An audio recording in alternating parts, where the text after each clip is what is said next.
দেখুন, পুলিশ, রাজ্য সরকার এবং দুষ্কৃতী এমনভাবে চলছে তৃণমূল সরকার আসার পরে আমরা দেখে খুব লজ্জিত।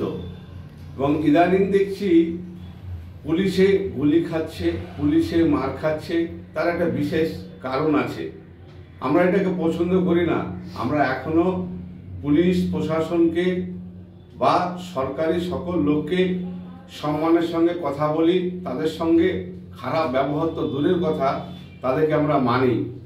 কিন্তু পশ্চিমবঙ্গের মাননীয় মুখ্যমন্ত্রী যেভাবে পুলিশ এবং দুষ্কৃতীদেরকে ভোটের সময় থেকে শুরু করে সারা বছর একসঙ্গে কাজ করায়, মানে কে দুষ্কৃতীদের সঙ্গে পুলিশ বাবুদের খাওয়া, ঘুমা, বসা, ওঠা, একসঙ্গে নমিনেশন ঘেরা, একসঙ্গে ছাপ্পা করা, সব কিছু করে আজকে পশ্চিমবঙ্গের দুষ্কৃতীরা ভীষণ সাহস পেয়ে গেছে।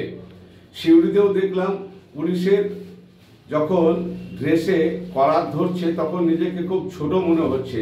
তারাও শিক্ষিত, তারাও কাউরি ঘরের। কিন্তু পুলিশ বাবুদেরকে একটা অনুরোধ করব, আপনারা রাজ্য সরকারের হয়ে কাজ করছেন, আপনারা মেম্বার ঠিক করেন, আপনারা ভোটের দায়িত্ব নেন, কিন্তু দুষ্কৃতীদের এই দৌরত্ব একটাই কারণ হলো যে দুষ্কৃতীরা জানে পশ্চিমবঙ্গ সরকার তাদেরকে ব্যবহার করে এবং আপনারা তাদেরকে শেল্টার দেন বলে দুষ্কৃতীরা আজকে আপনাদেরকে আর ভয় করছে না।